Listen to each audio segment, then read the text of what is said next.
now looking limp, now properly euthanized, was left in a corner of the basement, never to be played with again.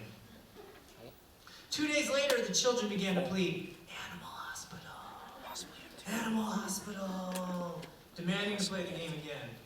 The father felt uncertain about this, as he did most things. He was glad they were doing something other than lying on the floor throwing things at him. He was also happy he could for once give the children something they wanted, as this was the position most often held by their darling mother. But it all felt a little wrong. Finally, seeing their round, cartoon-shaped faces, he agreed. The boy presented a rotund polar bear, placing it on the floor before them. What seems to be the trouble with this fellow?" the father asked. The girl turned the polar bear on its back and said, "It's got heddles." Heddles? Father asked. "It's like a rash," the girl announced, "but on the inside." "Oh, well, is that even possible?" Father asked. The girl only shrugged her shoulders. The father tried to put on a false smile. "Well, that sounds easy enough here." And he pretended to feed the bear a large capsule. "One of these and he'll be as good as new." "No," the boy said. "Look, he's choking." No, he's not choking. "Look at his eyes, he is," the girl said. "The heddles are on the inside of his throat." The father held the polar bear close and then gave it an injection from the disposable pen. "Here," he said, "the antidote. I just discovered it. This will save the patient." "No," the boy said. "Now it's got heart failure." "What?" "Its heart is bad," the girl added. "We have to put it to sleep." Look, the father said, "Look, it's still moving." "Those are worms from the infection. They only make it look like it's moving." "What? Really?" the father asked. "Worms?" "You better put it to sleep," the girl said again. The father looked up at the serious expression on their faces. "Listen, our mortality rate around here, it's not good, guys. Let's try something else." But both children had already made up their minds. Their father sighed a deep sigh, wishing he had some sort of secret abiding strength, but found there was none. Defeated, he slid the imaginary needle in and then set the instrument down. The children's faces looked eerie and pleased. They said they wanted to put on a funeral for the bear, but the father just waved them away, saying he suddenly had a headache. The following Saturday, while the father and mother were laying in bed, the children began to shout, "Animal hospital, animal hospital, animal hospital. We want to play animal hospital." "No way." The father said, "You guys?" "No." But the children would not relent. "Animal hospital, animal hospital." Finally, the father crawled from bed and fixed some instant coffee. The girl placed the patient, a sad-eyed elephant, down on the glass table. Then the father stared at the animal, poking it impersonally with his pinky. "Oh, well, what's wrong with Mr. Floppy?" he asked. "Lice," the boy said. "Lice? That's it? That shouldn't be too hard." "Lice," the boy said. "It burrowed into his heart." "What? Jesus! You guys!" he said. "You have to..." The father ran a hand over his tired face. "Well, what do you want to do about it?" "You have to save it," they said. The father sucked in a breath and looked around the floor for something to use. He found a broken meat thermometer and prodded it into the elephant's side. "There," he said. "A dose of penicillin, all better." "No," the boy said. "Now it's got gangrene." "What?" "No," the girl said. "Now it's got polio." "Polio?" "What? You guys, you're both trying to sleep in there. Let's play this game later." "No," they said. "You have to save it." "Jesus," Father grumbled. "But just Jesus." He pulled a corkscrew out of a drawer and inserted it into one of the patient's floppy ears. Then he said, "There, this is an inoculation against both gangrene and polio. Now he's fine." "No," the girl said. "Now he doesn't want to live." "Come on," the father said, a little too excited. "You guys, here," he said. "I just gave him some antidepressants. Now he's feeling better." "No, now he's overweight," the boy said. "Now he's got diabetes." "No way." The father said, "No way." "You know what? We're going to have to amputate," the girl said. "We're going to have to cut off its legs." The father put down the imaginary needle and said, "Okay, okay, we're done here. We're done playing this game. The children said, no, we have to put it to sleep. No way! The father said, we're not putting anything else in this house to sleep. But the children would not concede.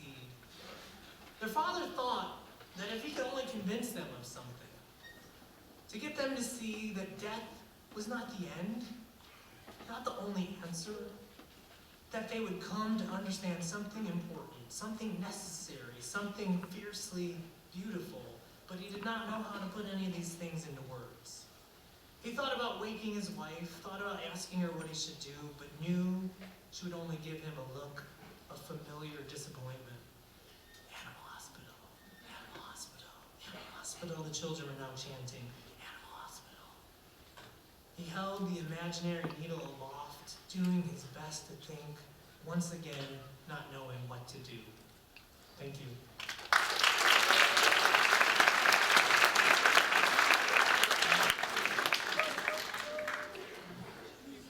That's great stuff, Joe. Thanks, Billy. So I have a couple questions to ask you. One is, I'm always wondering where these stories, they come from. So I wonder if you could just start talking about, like, where you remember this story. Do you remember where this? Yeah, for sure. So, Billy and I were talking a little while ago. I have 2 kids.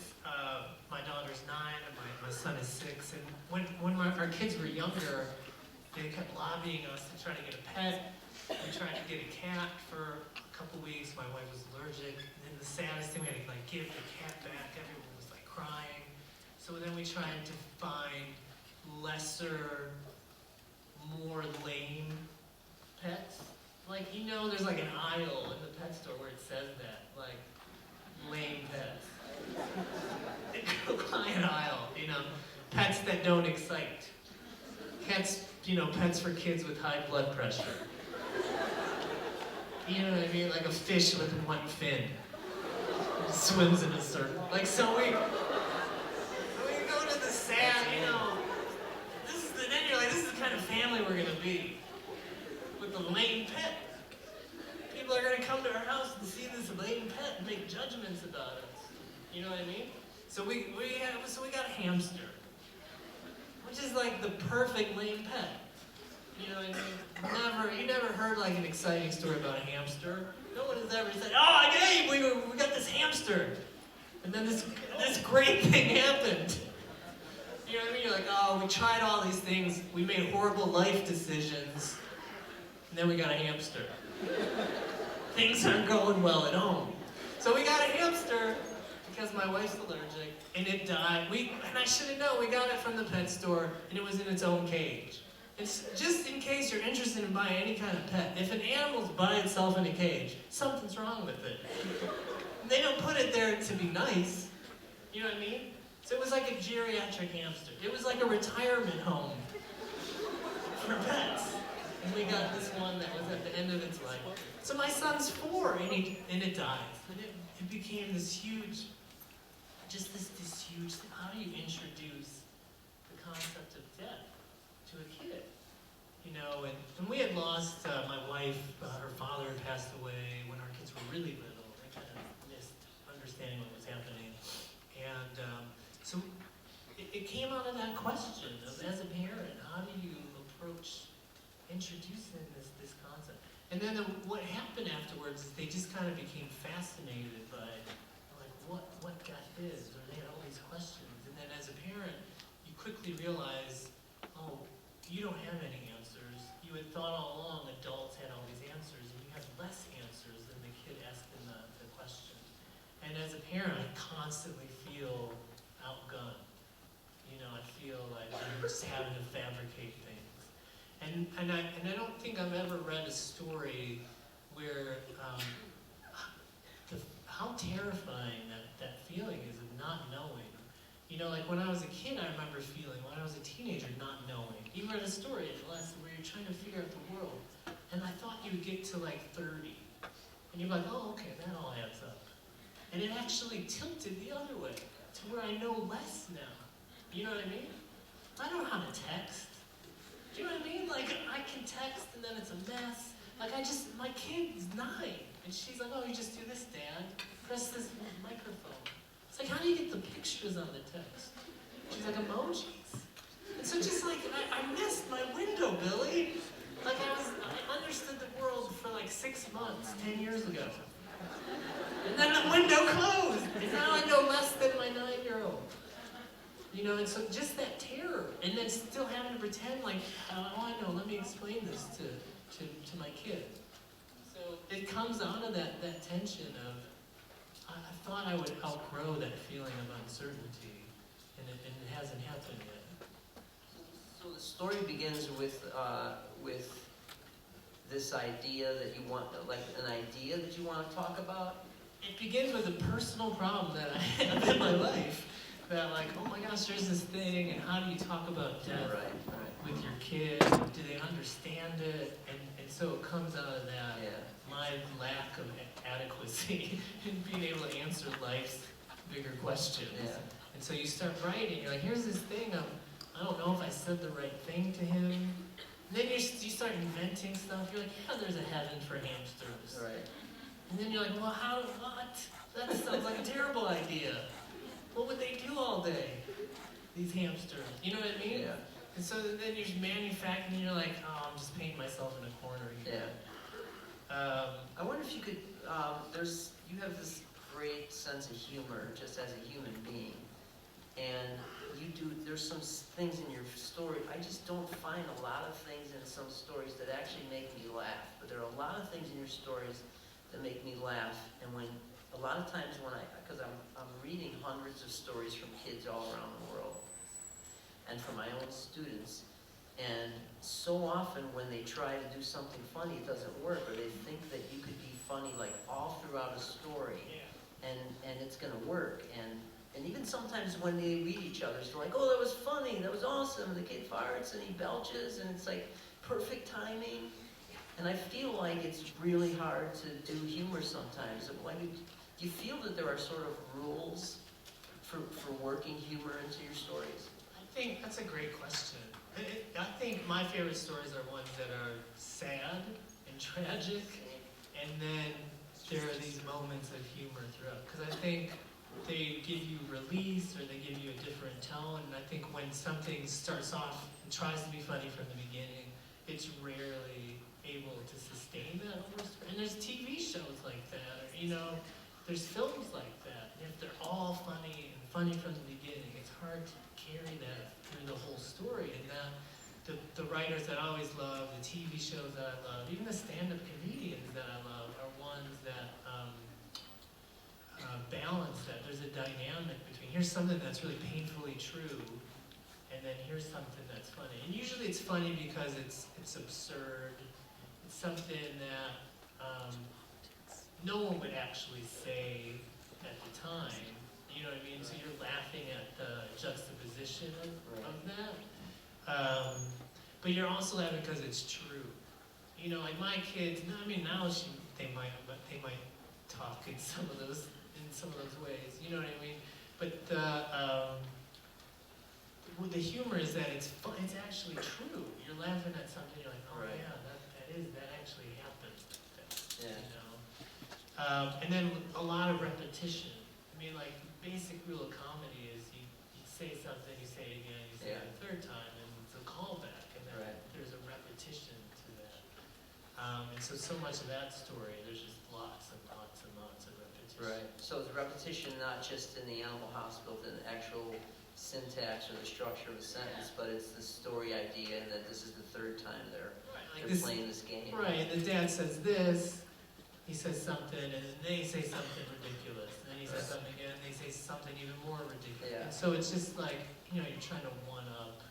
There's a great spot, some of this stuff, I just love these little subtle things that happen when the girl, I think it's the daughter, she says, when the elephant gets polio, and the girl says, no, now it's got polio. And the father's like, polio? And then she says, no, you have to save it, almost just to get him back on board, because he's into the saving idea. As soon as he gets on board with the saving idea, she goes, now he wants to die. Well, like polio, what's funny is like polio, well, here's this disease that doesn't exist anymore, right? And so that's funny, because it's like kids probably today, when you know about, or at the Yeah. age of those kids, they don't know about polio. Right. So you know, it's because it's out of the context. Right. And then, I mean, to me, that's the way a good story or a good Yeah. joke works, is that it's built. You Yeah. do this, and the next thing has to be a little bigger, and then the third part Yeah. has to be a little bigger. And so, yeah, and the big disease that we deal with now in the 21st century is that of mental illness. And so when Right. she's like, oh yeah, he doesn't want to live anymore. I was like, well, how do you save somebody? And then, well, you give people antidepressants, and then there's the side effects. Right, It's right. weight, Now he's it's- obese. Yes, right. So, that I like stories and I like films and I like plays where you can see the pattern that starts to develop, and at some point, my favorite stories or films, there's this loop where suddenly you saw it going on this trajectory, and then the last part Right. it kind of jumps the tracks a little and goes to this place you didn't think it was gonna go. Yeah. But I like stories that end where there's still a question hanging in the air, where it's still someone searching for something. The stories that, you know, like, I don't know if these even exist anymore, but when we were kids in the 70s and 80s, there were these things called after-school specials. I don't know if you think they have them. Maybe when you're in, like, health class or in driver's ed, like, did they show, like, an out-of-date film from 20 years ago? And they're like, Tommy likes to drive fast, but he doesn't wear a seatbelt. And then it's like Tommy partying, and he's listening to, like, Styx, Yeah. Cheap Trick or whatever, and he's like driving, doesn't have a seatbelt on, and then they just show like broken glass. They don't show Tom, because it's in school, they can't show Tommy if you're decapitated or whatever. And so, that's what happens, kids. Buckle your seatbelt. So they used to have these shows, after school specials, where it was like a kid being bullied because he had glasses.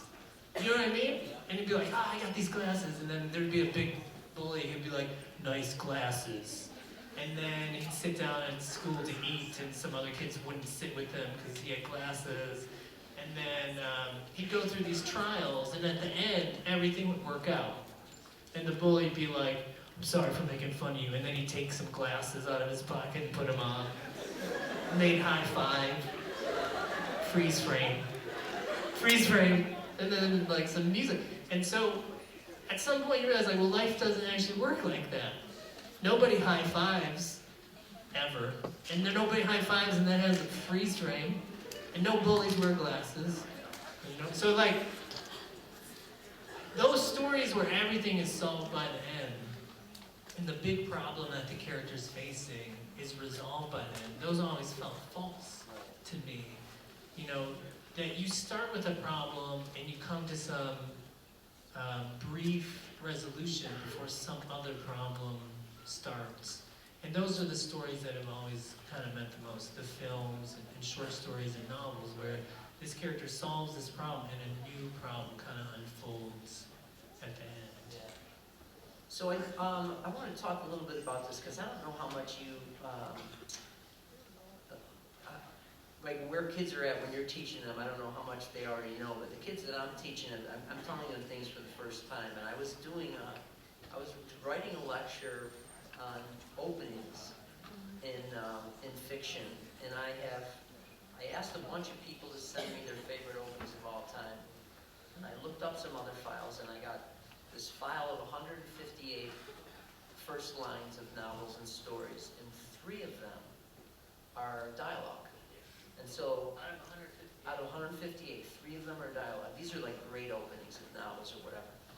And so immediately I think, all right, you're not supposed to do that, right? You can't, if you do it, it's got to work in some way. So in these 3 of them, one of them, I can't even remember what 2 of them are. One of them I'm a little more familiar with, but my thinking of it was that you have to sort of locate the reader a little bit, let him know where he is and who these people are and that kind of thing. And you've got 2 stories here that I've read recently that begin with dialogue. Do you think about stuff like that? Like what makes this work? And these totally work. Well, I think in a short story, I think it's just different. In a novel, you are trying to set up the world, and you you take your time in setting that up, and here's the way things are before something comes along and changes it, and this problem begins, and you go on this much longer journey. Short story is a kind of usually a brief moment or a couple, maybe 2 or 3 moments. And so you're trying to save time where you can. And in a short story, you're trying to get to that problem right away. So in film or in theater, or even in a novel, there's usually a big chunk of time at the beginning where you're establishing things so that you can challenge those things. You know, you're setting up the rules of the world so you can break them. And in a short story, you have to set up the rules of the world and break them in exactly the same moment. And so, I like that a lot of people don't do it. I don't understand why they wouldn't, you know, because it immediately places you in a scene where someone's saying something, something's happening, that it immediately places you with character, and it gives you motion and action, because when someone speaks, it's a kind of physical action as well. So it does all that stuff all at one time. It's immediate, which is, to me, like a good short story has that immediacy. It feels urgent, and so you want to read the whole thing in one sitting. Do you, so on this sort of idea about breaking rules, and when I think about the rules, I just think about them as in quotation marks. There's stuff that works. Yeah, and you have to have either compelling reason, I think, or you just have to do it right. It's great to break them or whatever. And one of the first stories I wrote that I was fortunate enough to have Stuart Dybeck look at, he's like, you got to name these characters. You don't have to name them. Why don't you do that? He's told me I had to have a compelling reason to name them. In this story, we've got the father, the children, the wife, and they're never named. Is that something that you're conscious about, or you just, because I know you have fun with names sometimes too. And you No, I want to do mean, that, it's usually pretty atypical not to name characters in the story. Even in the story you read the last session, you had these great names, you know, for each of the characters that summon up the place, the neighborhood, even the kind of kids they were. You know what I mean? And this story is much closer to like, the way I think of this story, and some other stories I've read, it's much closer to almost like a folk tale, or like a joke, or usually those characters don't have names, they're like roles.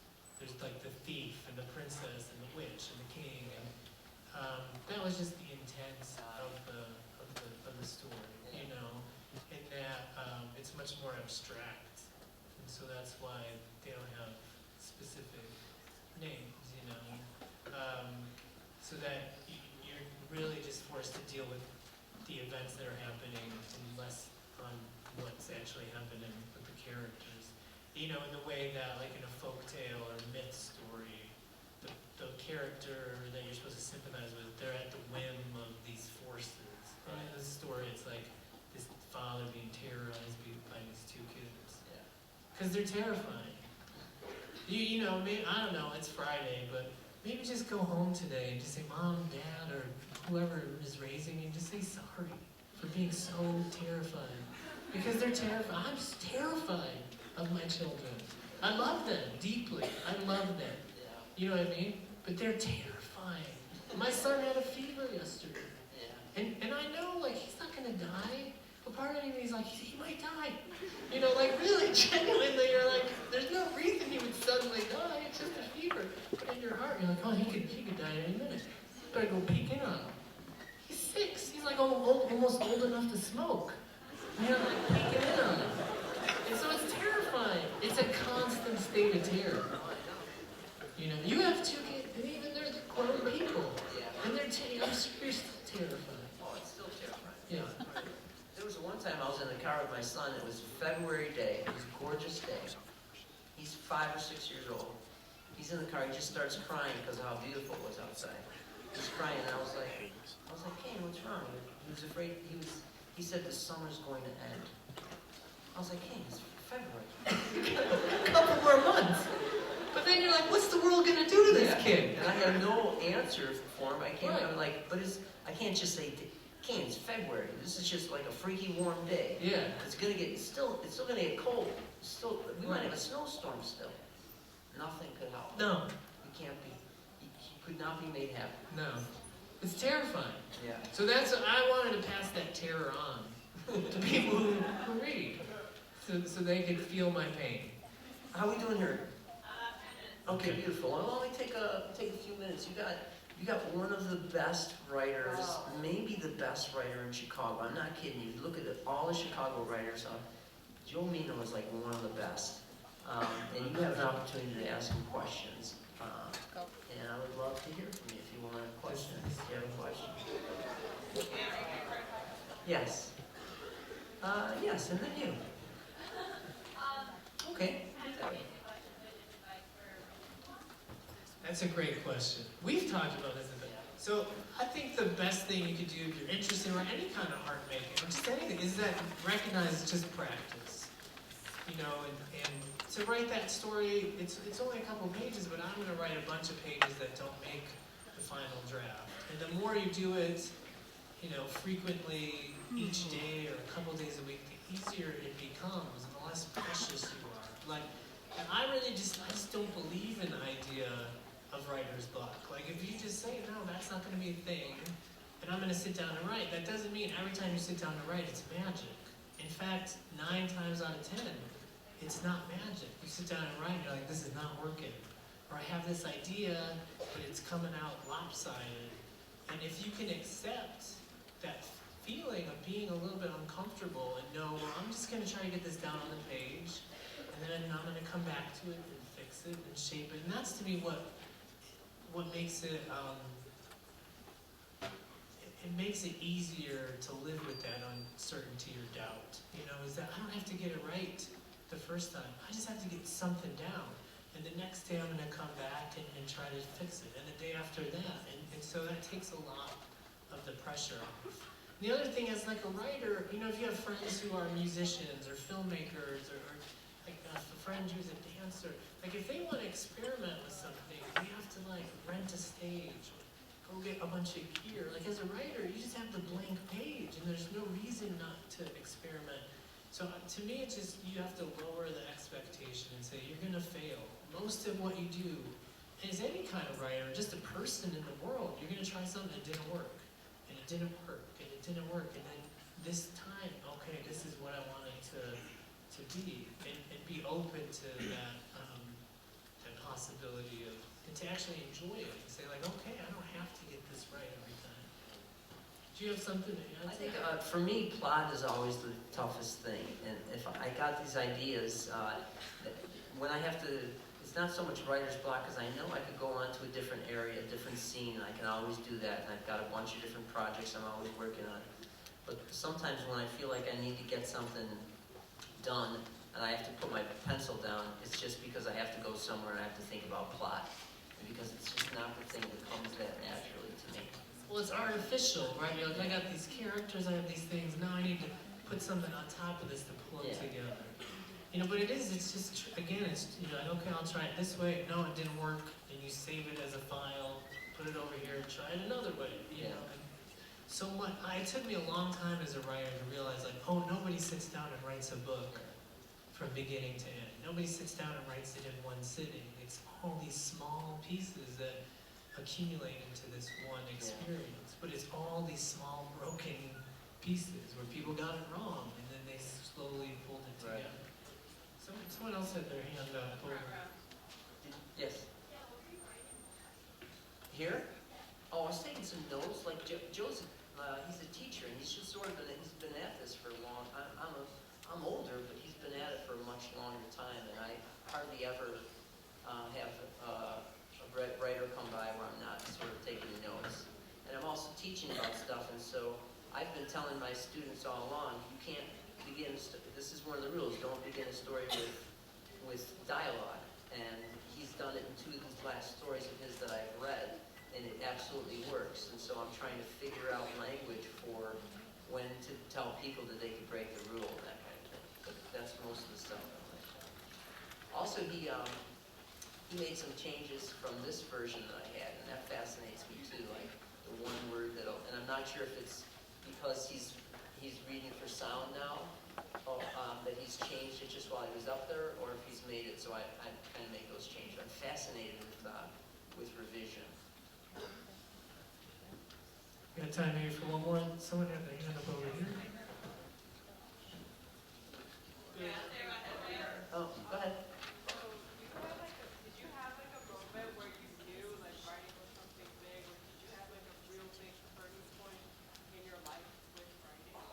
Yeah, Joe, That's a great did you have question. a big turning point? Did you always know you were going to be a writer? I got invited to Fremd Writers Week.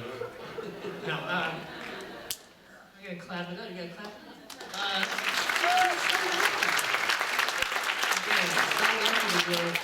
That's a wonderful question. You know, back in high school, even in grammar school when I was a kid, instead of doing what I was supposed to do, I would draw pictures all day. And when they gave me like a spelling test, I would draw a picture of like a tank fighting a pterodactyl.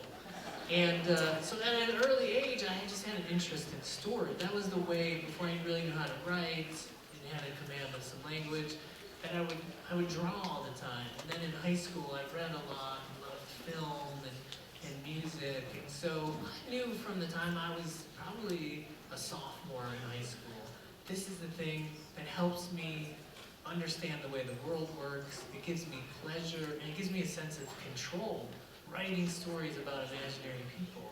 So I knew probably since the time I was 14 or 15 that this is how I can move through the world. You know, it helped me feel like I could get my feet on the ground with things that were going on, my parents splitting up, and what was happening in my neighborhood.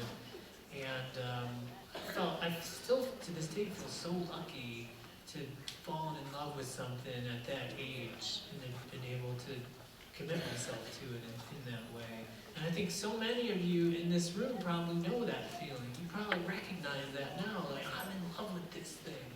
And for me and Billy, both of us growing up in the south side of Chicago, like, my dad wasn't a writer or journalist or painter or filmmaker, or my mother, nobody's parent did any of that stuff, but that just by the act of committing and practicing and looking up these writers and reading, that you realize that it is something you can do. There is room for you in this conversation. And even more so the fact, like we were talking last time, there wasn't a writer from my neighborhood. Like, and that gave me a sense of like, well, I need to write about this place. I can stick my flag in the ground and say, these are some stories from here. And then I don't know if is there a great writer from Palatine? Mr. Klein? All right. So other than Mr. Klein, I'm sure Mr. Klein is great, but I'm sure there's room at the table. I'm sure there's room at the table for other writers as well. Like, what must it feel like to be a person from Palatine in this particular moment? So thank you for that question. Yeah, okay.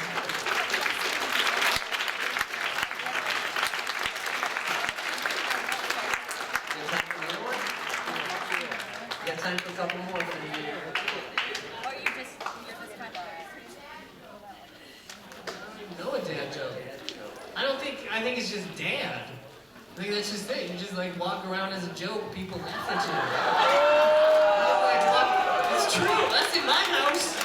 It's my house, it's like, you know, like the kids want to hang out with mom and they're like, oh, it's dad. You know what I mean? This is the best, like when my kid was sick, I just said my kid was sick, right? So it's like, oh, okay, he's got a fever. It's like 101 fever. And it's like, hey, here, let me give you some medicine, some life-saving medicine. 100 years ago, you're dead, kid. You had a fever, we're gonna put you outside. You know what I mean? I was like, here's some medicine, kid. And he's like, hey, can mommy do it? And I was like, I have a life-saving device. I'm gonna give to you this medicine. You know what I mean? They're like, no. He's like, can mommy do it?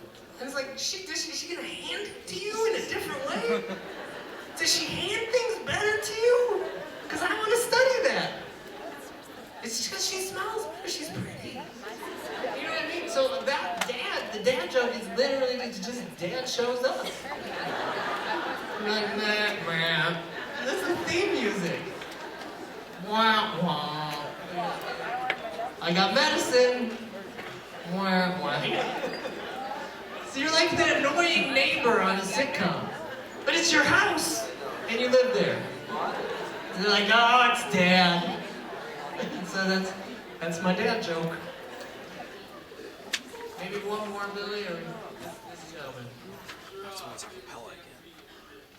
Really? Stand-up comedian. Oh, I don't know. That's a great question. I gotta think about. I don't know if I have a favorite one. We watch a lot of those stand-up specials now. There's so many of them on like Netflix, and you can stream them. I think in some ways that what's happening with kind of stand-up comedy, that is as interesting as anything happening in literature right now, because it's immediate. It feels real, and there's such a huge like ethnic, racial, sexual diversity of so many different Bless So you. much stand-up. fodder for Yeah.